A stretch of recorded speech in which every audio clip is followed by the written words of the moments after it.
Hello, my name is Al Sullivan. I am from Tap Into Bayonne. I am moderating this debate. It's the Bayonne Mayoral debate for 2010. It will be on May 10th, and it's sponsored and presented by Hudson Media Group and Stevens Ford. We had invited three of the candidates, Council President Sharon Dudrowski, Dr. Mitchell Brown, and Mayor Davis. Only Mayor Davis responded, and so we will be asking questions directly from the mayor that we would have asked all three candidates. The mayor will introduce himself. Mayor Davis, give an opening statement. Sure. Good afternoon. Good evening, Al. It's good to see you. It's been a while. Yeah. All three candidates, this was supposed to be our debate. This was the day everything and everybody agreed upon. Obviously, that didn't happen. We're here. I'm here today. I've been the mayor of the city of Bayonne for the last 8 years. It's a job I take very seriously. It's a job I'm honored to do. It is something that the city of Bayonne is instilled in me from my mom. Since I was a kid, my mother's always told me how great Bayonne was. And growing up in Bayonne, it was the greatest city ever. I became a police officer, did 28 years in the police department, retired as a captain, became mayor in 2014. We've been through a lot together. The city of Bayonne, myself as the mayor, have seen a lot over the years. And I'm not just talking about the last 8 years. I'm talking about from when I was a kid till I was a police officer to where we are today. And that's why I say it's an honor for me to be here today. It's been an honor for me to work for the people of Bayonne. And again, not only as their mayor, but as a police officer protecting them. But now being the mayor and being able to work directly with the people to fix what's going wrong with our city, to take the city from where it was and bring it forward. I cherish every moment that I get to do that with the people of Bayonne. And there's so many different aspects, there's so many different people that we get to work with and that we get to see. Whether it's our senior citizens, whether it's our parents, whether it's the parents of students, our children. Everything we do in that city, my biggest hope and everything I want to work for is to bring this city together as a community. And I think over the last 8 years, we have done that, and we've done it pretty well. Okay, Mayor, let's pick up off that a little bit. I mean, you grew up in Bayonne, okay? But Bayonne was a different Bayonne back then than it is today. Things are changing, and there are things that need to be preserved. And what things do you think need to be preserved in order to guarantee the next generation and generation after that gets the same kind of experience you had? Well, obviously, it's not the same Bayonne I grew up in. When I was growing up in Bayonne, it wasn't the same Bayonne that my mother grew up in. Okay. And that's just change, and change is uncomfortable for everyone. No matter what it is, whenever you have to have change, it becomes uncomfortable for those who have lived and have worked through and don't like to see change. But okay. What the biggest thing for me is that bringing the city back to a sense of community. We're never going to go back to being that industrial city. Okay, that ended when when Texaco left, when Best Foods left, when Exxon left. When all those companies started moving out, we needed to reinvent our city. And that's where I came in 2014. And my first goal was to start developing the city, bringing back residents. Because when I was growing up in Bayonne, it was generation per generation per generation that lived in Bayonne. Everybody, you were born there, your parents were born there, your grandparents were born there. All right, that stopped probably in the late 80s, 90s, where those generations started to move away. And that's when Bayonne started to change. But the problem was, at the same time, we lost our industrial companies. We lost that, home rule as far as a lot of people that lived in Bayonne, worked in Bayonne. So now it was time to make Bayonne change and make a change for the better, to bring Bayonne in with the times. And that was simply by doing residential development in the beginning, to bring people to Bayonne. And we succeeded. There's, the last census, there's 10,000 more people living in Bayonne than there were 10 years ago. So, all right, so over the last 8 years, how do you see development? Is it a success? And what needs to change for the next 4 years? I mean, you did amazing things, I think, in the last 8 years, but you've called for a pause in development and at this point, and you're sort of in a reevaluation period. What does that mean? What happens next for the next 4 years? Well, in 2014, developers wouldn't come to Bayonne. So we had to get them to come to Bayonne. And they did. And once they did, then Bayonne became the place that developers wanted to come to. And now we're at the point where we have multiple residential developments that went up.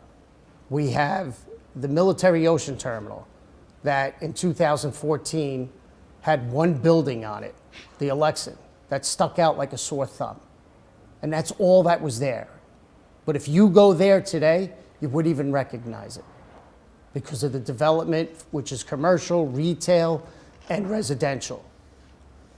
What we can't allow to happen is that the developers overdevelop and we start losing our neighborhood feel. The one thing that Bayonne has always been is a neighborhood town. Growing up in Bayonne, everything was based on, what grammar school or what church you went to. I was known as a St. Andrews boy because I went to St. Andrews. People uptown went to St. Vinny's, who went to St. Henry's, who went to Mark Carmel. And you could actually base where everybody lived by what church they went to. And it was funny, and it was a good way, but that's how the city of Bayonne was, and that's how tight-knit Well, you it still was. live in that neighborhood, right? Yes, I still live in right around the block from Right, St. thought Andrews. so. I do. That is true. I didn't go. It's actually a shorter walk than from when I was younger today. Oh, good. But we can't allow developers to come in and to overdevelop our city. We need to take a pause. We need to reevaluate where the city is. Okay? We don't need to go out to attract developers. They want to come to Bayonne. Now's the time to look and see what's been built, Okay. what's being built, what's already approved in the pipeline to be built. And let's figure out what the city looks like with all of that being done. And let's figure then, okay, this is what the city's going to look like. Let's see, where can we still develop? Where should we develop? Maybe, a building somewhere where it helps a certain section of Broadway to bring people. Well, your critics, and I have to refer to them anyway, have, especially Dr. Brown, said, there are vacant lots on Broadway and vacant stores, and that he's criticized your administration for not doing enough to, I guess, reinvigorate the Broadway corridor. Is there a response to that? Well, obviously, he might be talking about maybe the last year and a half. Right. Because prior to COVID, Broadway was booming. Okay. Broadway was booming. I always had the moniker from a certain newspaper to call me. I was nothing but a ribbon-cutting mayor because we were cutting ribbons, opening Right. up new businesses all the time. And Broadway was well on its way to doing what we needed it to do. And my whole goal in the beginning was to bring the residents first, which will then bring the businesses. So, And that's what happened. And then COVID hit. And a few of those businesses closed. They didn't make it through COVID. We did everything we could. We gave out over $5 million in grants for businesses in Bayonne. Over 220 businesses received grants from the city of Bayonne. Money that we got through the CARES Act and PPP. In the beginning, when the CARES Act money came out, the county told us that we weren't allowed to use that for businesses. And when I researched that wasn't one of the criteria that the federal government had put on that money. And I made a phone call to our county exec, to Right. Tom DeGeese, and I said, Tom, I'm sorry. I have to try and save these businesses. You can't tell me I can't use the money because the money's, coming from the federal government to the state, to the county, to the city. And I need this money to help these people get through. These are our mom and pop stores. What about now? We're supposedly in a post-COVID period. Are there things you can still do to help these businesses that have? Yeah, well, one of the first things I want to do is Governor Murphy has reinstituted the UEZ fund. This year, we're getting almost $1 million. I believe it's like around 965,000, somewhere in that ballpark. And I want to be able to take, I've already put in for the state of New Jersey to ask, can I take $500,000 of that? And can I do another round, a third round of grants for some of the businesses that could still use help, that could still, need help paying some bills? Next year, that UEZ money should double for us next year. And I would like to take another $750,000 from that and be able to help our businesses again. I want to do everything I can for all of those that have survived and made it through COVID. I want to keep them open.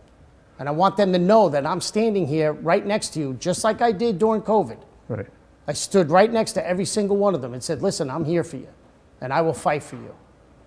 And I will take that money, and I will give out more grant money to help these businesses stay afloat. And I would like to work it to where even a new business wants to come into Bayonne and open up one of the stores that closed. Well, can I use that money to help them also? Now And give them a grant to get them on their feet and get them started. before Christie took over that money, because he wanted to balance the state budget, that money, a huge portion of that money was coming from the mall on 440 because it was generating a lot of sales. Is that still true? It will be, yes. Yes, okay. So that sort of sidetracks the criticism that the mall was a bad thing for Broadway. It can be a good thing for Broadway if you can get that money and support it. Yes.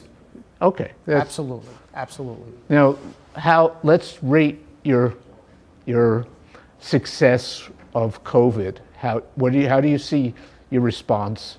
How do you think the city responded to COVID? Honestly, Yeah. the city of Bayonne was always ahead of the curve. I met with the first people that I put on my COVID task force, my health department, my nurses, a few doctors, Bayonne Hospital.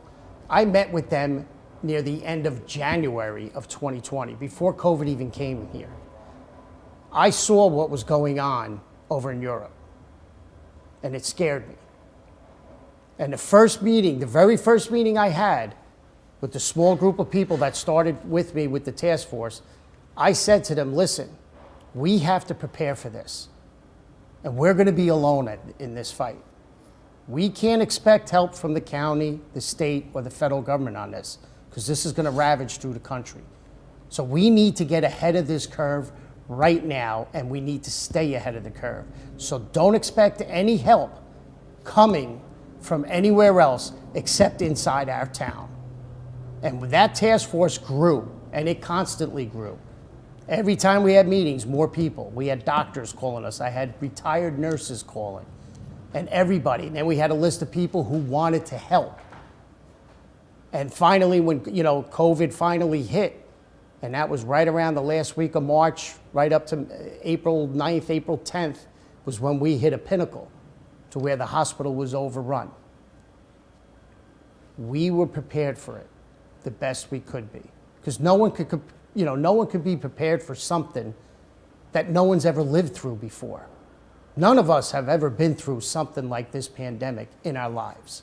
Is there anything you would have done differently if you knowing what you know now? No, I don't think so. I think the way we worked everything, the very first meeting, the Board of Ed was part of the meeting. The Housing Authority was part of the meeting. I remember saying to the Board of Ed at the last week of January, first week of February, saying to them, what would you need to be able to teach the children at home virtually? And they said, we need laptops for every student. And I told them to go buy them now, right, because if you don't buy them now, you're not going to be able to get them later when everybody else tries to buy them. The Housing Authority, our health department was able to partner with the Housing Authority to partner with a drug company and one of the Walgreens. I think it was Walgreens that they partnered with, and had it set up so that if and when a vaccine came out, they were going to come in and they were going to handle our senior citizen buildings for us. The most vulnerable people, they were already set up to be taken care of because the Housing Authority was in on those meetings all the time, and John Mahan was right there with us and his people, and we were ready to go when it hit. And when the vaccines came out, we were ready, and they were ready. It's all about taking care of the people. That's what my job is. That's what a mayor is. It's about taking care of the people, no matter what's going on or what's happening. My job is to take care of the people. No excuses. Now, you got criticized by your opposition over affordable housing. In particular, there's a housing development, $22 million available for the Housing Authority that was supposed to be, I guess, built in 2018, and it still hasn't been built. What's your response to that? Because it's plain and simple. That's just playing with semantics and right. Not telling the whole truth. Okay. The truth is the Housing Authority came in on a deal where they came into $22 million. Right. Okay. That deal never closed until 2020. Okay. They didn't get the money until 2020. Okay. They have an architect, they have an engineering firm, they have the property on Oak Street that they purchased from Public Service. And they're looking to build a senior building and also a special needs housing building for those. We have a large autistic adult population. We have a large autistic population in the city of Bayonne, and a lot of them are becoming adults. And families are worried, where are their kids going to go if something happens to them? So this building is going to be a senior building and also an assisted living for special needs for adults. And this building is going to happen. It's just that money didn't come until 2020. I know they have an architect now. I know they have an engineering, and they're working their way through the plans and through the council and through the planning board and everything like that to get everything done. But it will happen. Well, the other big thing is affordable housing in general. Now, you have a lot of luxury housing coming to the corridor along the light rail and out on the base. What is it you're doing? What's your administration doing for affordable housing? Well, this is the constant conversation I have with the Housing Authority, their board, okay. And mainly John Mahan, okay. The executive director, because they were waiting for this money to come in. So all this money is not going to go just to that, okay. Just to that one building. But they're actually looking, we're looking at a certain street on right. Avenue C right now, right, and trying to purchase a group of a group of buildings there and be able to knock them down and put up a 4 or 5 story building that would be an affordable housing. So it would have. I'm sorry, but is there ties to new development that include affordable housing now in Bayonne? Because Jersey City does that. They've been having that fight for the last 2 or 3 years. Yeah, and it's the same fight we're having okay. now. And it is, because the object is not to leave anybody behind. Okay. It's the same thing. It's like my parents. Okay, my mom and dad, all right, granted, they own a 2-family house. They've been living there since, I believe we bought the house in 1969. If they weren't living there and couldn't get into a senior building, they would have a tough time. Right. Because of their pensions and their Social Security. Right. So we need to make sure that while we're developing the city over here, we still have to take care of the people that have always been here. Okay. And that's the whole object of pausing everything and sitting down and saying, okay, what is it that we need? The developers came, they did what we needed to do. We brought in the money we need to do to start moving the city fiscally in a good place. And that's what we're doing now. And now we need to pause and say, okay, where do we need and what do we need? And that's what we do. Okay. Now, the other thing, we'll get to one of the stickier subjects because you keep getting hit with it. And Marist. When did you know? And I mean, I could sit here and I'll look at anybody in the city of Bayonne. Right. I'll look you straight in the eye and I will tell you, I had no idea that the Turnpike Authority was looking to purchase Marist. Otherwise, we would have walked away from it earlier. Okay. You know, the only reason we were in this deal so long is because the Board of Education was trying every which way they could to figure out, can we afford to buy this property? Can we afford to buy it? Can we afford to rehab it and make it a school viable for the city of Bayonne? By the time they came to that conclusion, we were already past every deadline. Okay. So we were on the clock at that point. And the Because your honest opponents is, are saying you held meetings and that you had already knew long before the council that council, your opponent, particularly Sharon Nadrowski, said that you had met with the Port Authority ahead of time. Port And Authority, that, you mean the weeks ago. Turnpike Oh, Authority. Turnpike Authority, I'm sorry. No. And so that, I mean, and no, that's coming I never from, met with the Turnpike Authority where they told me they were purchasing that property Right. because once the school told us they weren't involved, Right. or once the Board of Okay. Ed told me they were, I would have turned it over to them. okay. Or I would have walked away from the deal and the Board of Ed would have walked away back then, because why would you try and go into it when they're going to come in and eminent domain it because they need it for the bridge? So They're your going to build that bridge one way or another. So your negotiations to transfer that to another developer, the rights to that, Yes. happened before any of that news came out? Yes. Okay. That's- Yeah, absolutely. And, right. and the reason is the person running her campaign was the one who negotiated that deal. He brought in one developer, and sadly, the man passed away.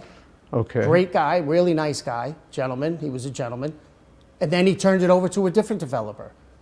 That's all. No, there was nothing involved that anybody in the city of Bayonne had any idea that the Turnpike Authority was looking to purchase that property. Okay. I mean, because that's a big, it's no longer front page news because you have a lot of other issues. But that's one that gets thrown about as if it's a fact, and I just needed to get you on the record. The fact is, I had no idea that the Turnpike Authority wanted that property. They cited a letter that we got, we received April of 2021, I think, and all that letter said was they were coming in to do soil samples on properties in Bayonne, throughout Bayonne, up by the Turnpike. Okay. Nowhere did it even mention, it didn't even mention the Marist site on there, just that they were doing soil samples. Now, another controversial question. Every Tuesday, you and your chief of staff, I guess, go out for hot dogs. What's your favorite place? My favorite place is Barks down on the base, because it's nice to see somebody from the city of Bayonne. She's a neighbor of mine. She lives around the block from me. It's a hot dog truck. Right. There's that old town feel for a hot dog truck, because Okay. that's how Petrides started in Bayonne. But you go there, I go there, I get my, 2 hot dogs and my Yoo-hoo. Yoo-hoo, right. It has to be a the Yoo-hoo. strangest combination I've ever heard. Okay, and so what do you call it? And we will go into that after the break, but what do you call it? More deeply into reviving, because New Jersey is seen as now becoming a big restaurant place, and I want to see what you think on that, but we'll talk about that later. Meanwhile, at this point, you are still involved with the St. Andrews in buying that property. The Board of Ed's buying the property and converting it to a school. Yes. That's part of the overall plan to deal with overcrowding? Yes, absolutely. One of the conversations, and the biggest conversation I had, and that was me and the Board of Ed, including the president of the Board of Ed was in the meeting, and we were talking about Marist and St. Andrews, because ultimately I would have liked to have purchased both of them. I would Right. have liked the Board of Ed to have both of those schools. At that meeting, that's when they said to us, Jim, we just can't afford Marist. It's not going to happen. And I said, okay, answer me this question. If we buy St. Andrews, is that enough for the next 20 years to make sure that our schools will not be overcrowded and we're going to get hurt later on? And they told me yes. I said, well, then go buy St. Andrews and we'll find our way out of the Marist deal. We're going to come back to this. Thank you. Thank you. Jersey City Ford Certified Parts and Service, located at Route 440 and Communipaw Ave, is your #1 source for Ford and Lincoln automotive needs. We use certified Ford Motorcraft products to keep your Ford running in top shape. Motorcraft parts are backed with the Ford warranty, which includes a 2-year unlimited mileage guarantee. Our team will have the right Motorcraft part to ensure the best performance from your Ford or Lincoln. You can order in person at the parts counter or online. Let us help keep your Ford or Lincoln in the best shape at Stevens Jersey City Ford. This thing rips! Oh, it is so quick. There's a lot of punch packed into this Bronco Sport. It's got a ton of horsepower, I love it. All right, now we're getting hairy, now we're getting the fun stuff. Yeah. I like how we can get over or around almost anything. Yeah, I dig your ride. I super dig it. It's gonna be a good day. Bring 150 around front, please. We designed the F-150 to be tough. And we delivered on towing and payload like you'd expect. We also made it smart, starting with an available hybrid powertrain. This engine also allows you to use your truck as a high wattage generator. It's the kind of capability that a truck owner's really never had before. Introducing the all-new Ford Maverick. A truck for people who do stuff. And people who make stuff. People like Gabrielle Union. I make this look good, don't I? Who haul whatever they want to wherever they want. Like wood to build things made of wood with. And friends to get weird with. It's for long trips that the standard hybrid engine with a targeted EPA estimated city fuel economy rating of 40 miles per gallon helps with. That an 8-inch touchscreen connects with. And any trip that this interior makes more comfortable. But we'll let Gabrielle tell you all about it. Or I could just tell them it's a Ford truck that starts at less than $20,000 MSRP. Yep, that works too. The all-new Ford Maverick, built to defy expectations.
Ford made their first all-electric SUV a Mustang.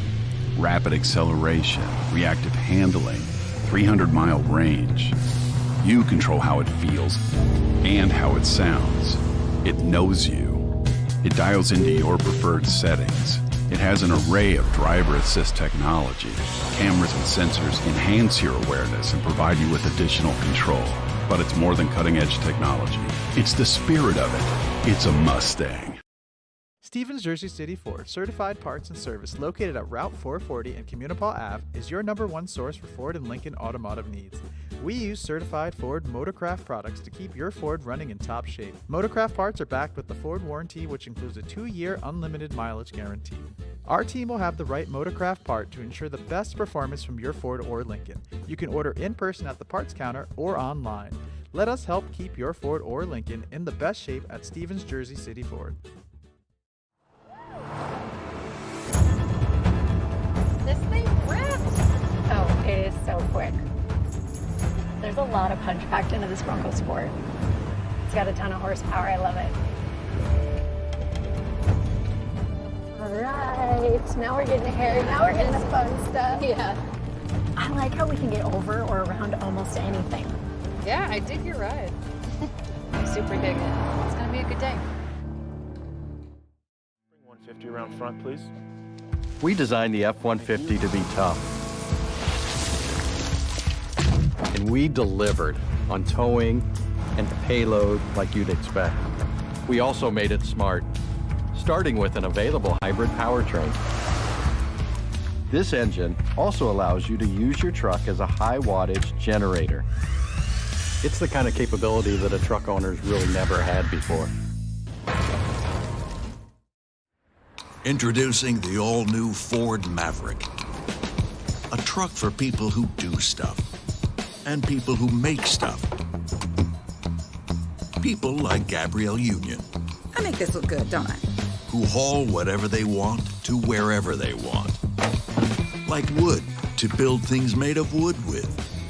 And friends to get weird with. It's for long trips that the standard hybrid engine with a targeted EPA estimated city fuel economy rating of 40 miles per gallon helps with. That an 8-inch touchscreen connects with. And any trip that this interior makes more comfortable. But we'll let Gabrielle tell you all about it. Or I could just tell them it's a Ford truck that starts at less than $20,000 MSRP. Yep, that works too.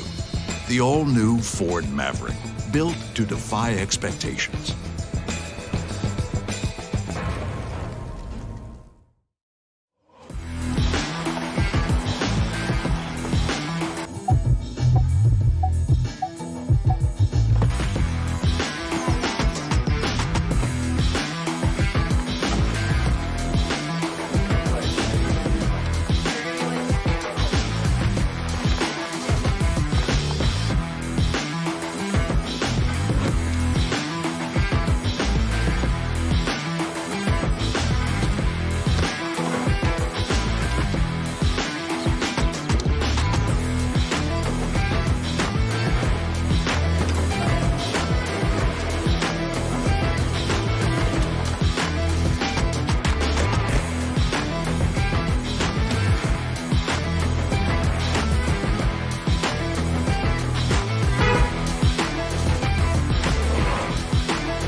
Hello, my name is Al Sullivan, and we're returning to the debate, which has only Mayor Davis here, and we were asking him questions that we would have asked all three candidates, and the mayor is responding to them as if this was still a debate.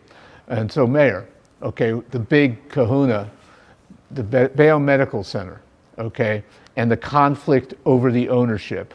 You've been criticized for wanting to do eminent domain to take the property and for backing a preferred buyer for that site. Would you explain your position on that? Right now, that whole situation is working its way through the Department of Health, the State Department of Health. However that works out is when I'll really get involved in what happens with the hospital. When you leave yourself, like my opponent has, only one option, most of the time that one option is never the best option. The way this is working out now is that there are multiple options. And if and when the Department of Health makes their decisions and things can start moving forward again, that's when we will see a much clearer picture of where that hospital will go. But what I will say is that hospital is not going anywhere as far as closing. And that's what people forget.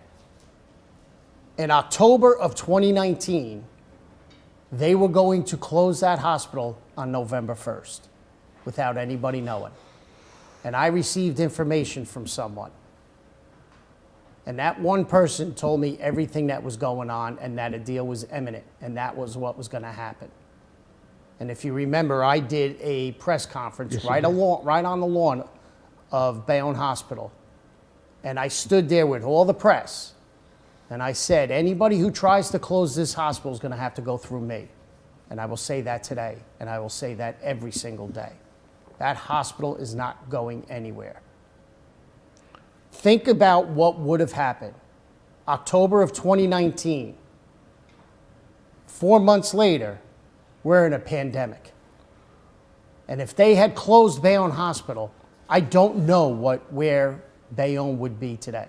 I don't know what would have happened to our citizens, to our residents. Because Bayonne Hospital, their workers partnered with us and worked tirelessly with our health department, our nurses. Dr. Singh was there every single day with me. We were on the phone all the time, preparing, planning, and working out the details to make sure we were ready to protect the people of Bayonne. That hospital cannot, we are a peninsula, that hospital cannot go anywhere. And I always tell the one story, and it's a true story, that my mom in 2009, when we had to rush her to the hospital, if I had to go to the turnpike and try to get to Jersey City Medical Center, I would have never made the turnpike. I was able to get my mother to the Bayonne emergency room. They rushed her in, and within 2 minutes, she coded. And they brought her right back. And 3 days later, she was over in Beth Israel, having open heart surgery. The other big issue that's part of this campaign, in fact, I got 6 anonymous women wanted to publish something about how terrible the conditions are for gender in City Hall. But then I also got talked to about 24 other women associated with the city who said things are fine. I mean, what is going on in City Hall as far as gender? Because you have 2 suits, one against you personally and the city, and one brought by the business administrator, claiming there's a problem with the atmosphere towards women in the city. What is your position on that? My position is it doesn't exist. Okay. There are numerous women, well over 20 supervisors that run departments in our city. I have hired the first in women in the city of Bayonne more than any other mayor. I work hand in hand, and every single one of them is a brilliant woman who works for the city, and most have been working for the city for a long time. And it would behoove my opponent to maybe have a conversation with some of those women and find out what's really going on in the city of Bayonne. Because that's not what's going on, and that's not the city of Bayonne. That's not the person my mom and dad raised. I don't mistreat anyone. I get along with everyone in City Hall. I work with everyone in City Hall. And it's an insult for anyone to say to anything about City Hall workers that the city is broken or that there is a gender problem inside City Hall, because it does not exist. Let me take a question from one of our amazing responding people, actually. Why isn't the windmill working? This is from Maria. I don't know, there's no last name. That windmill is an albatross. That has been broken since the day I came into office. I honestly, it's like buying a car that doesn't work and it's a lemon. And that's what it comes down to. I didn't buy it, I didn't build it, we have it. When it was working, they said we were making money. It cost us money. And as far as right now, I know we are actually looking to see if we could find a company who would purchase it and run it. Because no matter what we do, no matter how many times we fix it, it breaks. And it's just a lemon. That's how I look at it. And that's my take on it, is that it's a lemon. And right now we're kind of stuck with it, and we're trying to work a deal out with someone who will come in and purchase it and make it work for us. Frank Tobias, I think I'm pronouncing his name, is wondering when Bayonne is going to get EV charging stations for electric vehicles. The charging stations are, that's going to come from the companies. Okay. We haven't, I'll be honest with you, I haven't received one request for a charging station in the city since I've been here. I know I had a company come in that is looking at a certain property on the highway, and they're talking about a trucking company where it's all electric trucks. Okay. And they do the last mile, what they call the last mile delivery. They're out in California right now. Now they're looking to come to the East Coast. They're looking at a certain property in Bayonne. I don't want to give too much of it away. I've only had 2 meetings with them so far. And they're looking to come in, do this, and they'll also partner with the city that if we start buying electric vehicles, pickup trucks, other trucks, cars, that we would be able to use their charging stations while their trucks are out on deliveries. We could charge our vehicles. That is something that is definitely coming in the future for the city of Bayonne. Maria also asks, is there a homeless problem in Bayonne, and what is being done about it?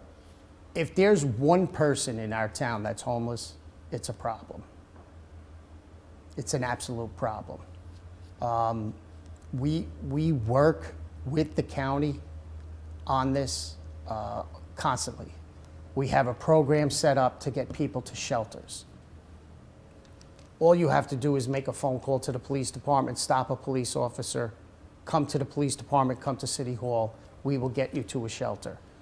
Once you're in the shelter, you can start working with the county to start getting welfare, to start. The problem we have is they go to the shelter only when it's cold or if the weather's really bad, and then they come back.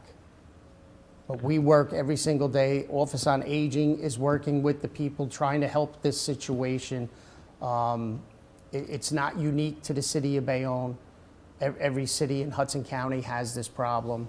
But again, I will say, if you have one person that is homeless, it's a problem. But I will say this here, that if there's anyone out there who knows someone who's homeless, send them to my office, and we will start the ball rolling for them. Your opponent routinely, at least for the last 6 months anyway, has been hammering you for closed door deals, closed door meetings, making decisions without public input, lack of transparency. And, she's saying most of the decisions are made in your office among a group of people and not including the community. So what is your response to that? Number one, I don't know what decision she's talking about. Okay. Any decision I make for the city, development projects or whatever, all goes through a public forum. The council votes on it. In fact, if you want to talk about development, she's the only council person that has voted 100% for everything. Okay. The one thing I will say, and I will tell everyone, I have never asked any of our council people to vote a certain way on anything. They got elected just like I did. You're here to make a decision what you think is best for the city of Bayonne. And I can work with anybody, anywhere, and I will allow that to happen. I don't do it with the Board of Education, I don't do it with the BEOF board, and I don't do it with the Housing Board. That's their job. Gary, Neil, they vote no. They have their own reasons for voting no. And there are times they will come to me and we'll talk about it. Sometimes you may even get into an argument over it. But it's their decision to make. Right. And I allow them to do that. I will never, ever tell someone they have to vote a certain way. And I'm not hiding anything. Anything we do in the city, and I think the Marist deal was one of them. Right. The council knew all along. We were setting up to bond to buy Marist. How could I set up to bond to buy anything without the council being involved? Now, one of the terms that has been floating around in Bayonne during this election is the concept of dark money. Okay, what do you call it? Your guys have slammed your opponent. Your opponent's been hitting you up with this concept of dark money. The latest comes out this week that you're supposedly some sort of package as helping pay for the legal fees for one of your cases against you. I think Priscilla. No, absolutely not. Okay. I have no dark money. So she went after a developer. Right. Because he donated to a dark money PAC, she said. Right. Well, if he donated to a dark money PAC, how do you know he donated? Because that's what a dark money pack is. You don't know who donates to it. My opponent is the only one using a dark money pack. We don't know who it is. And that law firm is the law firm who set up her dark money pack. And this is the same law firm that two of the candidates voted on for Board of Ed contract. Is that true? No, I don't think so. Oh, okay. That was Mr. DeMarco's law DeMarco's He firm. donated to it. Yeah. He donated to one of the packs she was He using. donated to one of the PACs. Yes, and then now, got a lucrative problem is contract from the Board two of of the Ed. candidates who are benefiting from that voted for that contract. Yes, they should have abstained. Right. Now, that's the other issue. I mean, Gary LaPalooza at the last council meeting made it clear that why he was reclusing himself from the one development vote, because he had a long-standing relationship with doing business dealings with that company. Do you need a pay-to-play regulation in Bayonne? It's absolutely something that needs to be put on the table and spoken about. But that would be the council, myself, to decide how and when we do that. But absolutely. Okay. After all of this, yes, because Right. I have no dark money, and I will say that over and over. You go after a developer saying he donated money to me through a dark money pack. If he did, and it was a dark money pack, you wouldn't know he donated, because that's what a dark money pack is. Now, the other issue that's being raised in this campaign, and this is sort of the first, you hear about it in Jersey City, you hear about, is crime. Is there a problem with crime in Bayonne at this point? There's a problem with crime everywhere. Okay. You know, Bayonne is not unique with crime. What I will say is over the 7 out of the 8 years I've been mayor, crime has gone down in Bayonne. Okay. This is something near and dear to me. When it comes to public safety, this is near and dear to my heart, because this is what I did. It's the one thing in my life I will always say defines me, and that's being a police officer.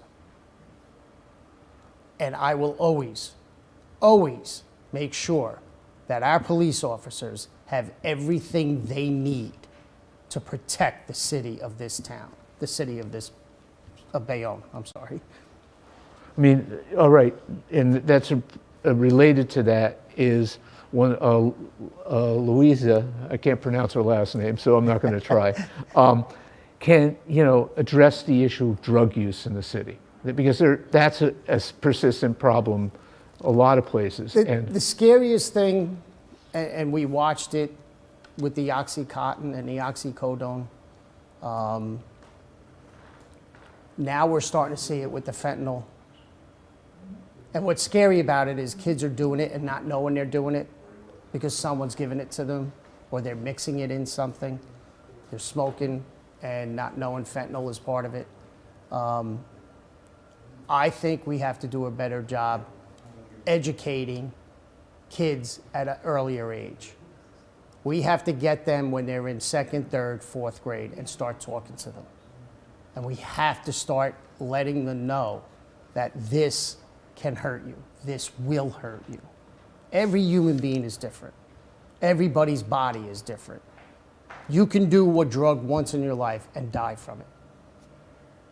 You can do it and last 20, 30 years and constantly do it. Everybody's different. The problem is we need to educate our kids, and parents need to educate their kids. I have 2 grown boys, and I have a 15-year-old, a freshman in high school. I talk to them about it all the time. To this day, I still talk to my older boys. You know, one's an ICU nurse, and the other one is doing cybersecurity, but I still talk to them about drugs. Now, you are one of the mayors who has taken a strong stance on legal marijuana use by police officers, even off duty. Yes. I mean, what is your logic for taking that position? Today's day and age for a police officer is tough enough. It's a hard job to do. It's much more difficult than even when I was a police officer, and I only retired in 2014. The problem you have is there's no drug test to tell us, are you high or are you not high? There's a drug test to tell us that it's in your system. Police officer gets involved in a shooting. He's got to go take a blood test. Now it's in his system. But there's no way to know, is it in his system? Was he high when he fired that weapon? But what it is it becomes a defense attorney's dream. Because now while he's on trial, they come out with his test result and they throw doubt in a jury's mind. And it puts that police officer in a precarious situation. It puts the city on the hook for possibly millions of dollars of a lawsuit. I think there are certain jobs that the cities or the employer should have a right to say, we're not going to allow you to smoke marijuana on this job. And I think being a police officer is one of them. Now, one of the big problems that you inherited is the so-called Suez deal. And, you know, it's impacting people, their rates are going up. What can you do? You can't get out of the deal. It's, you know, at this point, it costs you $300 million. I think that was the estimate. Yeah, what do you do? Listen, my opponent and her counsel at large candidate just keep telling everybody they're going to fix the water deal. Oh, we're going to get you out of it. You're not getting out of the water deal. Just as a beginning point, it's $150 million. 150, okay. That's just because that's what the company KKR gave us in the beginning when they initiated the deal. That deal is structured to where they are guaranteed profits. There's a 4% increase every year. And we are still, they're only leasing the system. The city of Bayonne is still responsible for the system. So when we have broken water mains and we have to do all this work on it, it still falls on the city after a $500,000 investment each year by the company. Whose responsibility is it for the combined water system? Is it Suez that has Suez to do it? is nothing. See, this is where the problem comes in. Suez is just the water company. Okay. They're like our water department. Okay, Argo is the company that actually owns the deal. They purchased that deal from KKR. They actually own the deal. Okay. So, you know, Suez gets the bad name because that's the trucks we see in the street. They're the ones fixing, you know, the sewers. They're the one fixing the broken mains, you know, changing out our fire hydrants. But all they are is, you know, the management of the actual system. You know, Argo could bring in anybody they want to run that system as they want. They choose Suez, which I think just changed its name to Vallejo now. Well, we're running out of time here, so why don't you give me a closing statement as to why people should vote for you and your team, and what else, anything else you think that will sum up this? So, when you look at my team, and if you go back 8 years ago, we have a very diverse team. And if you look at my whole administration since I've been the mayor, I have made City Hall look like the people who live in the city of Bayonne. We've been through a lot together over the last 8 years. We went from the brink of bankruptcy to solvency. We've been through two, how would you put it, social issues that could have exploded on our streets, but we controlled it, and everybody worked together in the city. We've been through blizzards. We've been through a hurricane that dumped 12 inches of rain on our city in a short amount of time. You look at the people I'm surrounded with today that are running with me. Neil Carroll in the First Ward brings in a youthful look and feel to what's going on with the younger generation. Gary LaPalooza has all the experience. I believe this is his 5th time that he's running. Juan Perez, council at large, Hispanic, loved and beloved by his whole community and the people of Bayonne. Newcomer, Lloyd Booker, who I worked with for 28 years as a police officer. phenomenal guy, one of the nicest people you'll ever meet. His heart and soul is the city of Bayonne. And talk about what we talked about earlier is Lloyd taught all our kids DARE for many years while he was a police officer. And then Jackie Weimer. Jackie's a phenomenal woman who has a job that takes care of people with special needs and works tirelessly for that. That's what this city is about. That's what my job is about. We've been through a lot together, but we've come through a pandemic like no other city. And we're coming out the other end bigger, better, and stronger. And the best thing we can do is continue to come together as a community and work together so that we become that nice neighborhood feel that it's always been known for as the city of Bayonne. So please, if you do, come out May 10th and vote. Thank you very much.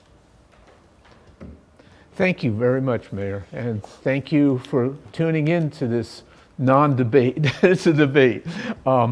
This was brought to you by Hudson Media Group and Stevens Ford, and I'm Al Sullivan from Tap In to Bayonne. I do a regular news beat, but this was special. I'm really sorry that the other candidates weren't here because I think they could have added to this conversation.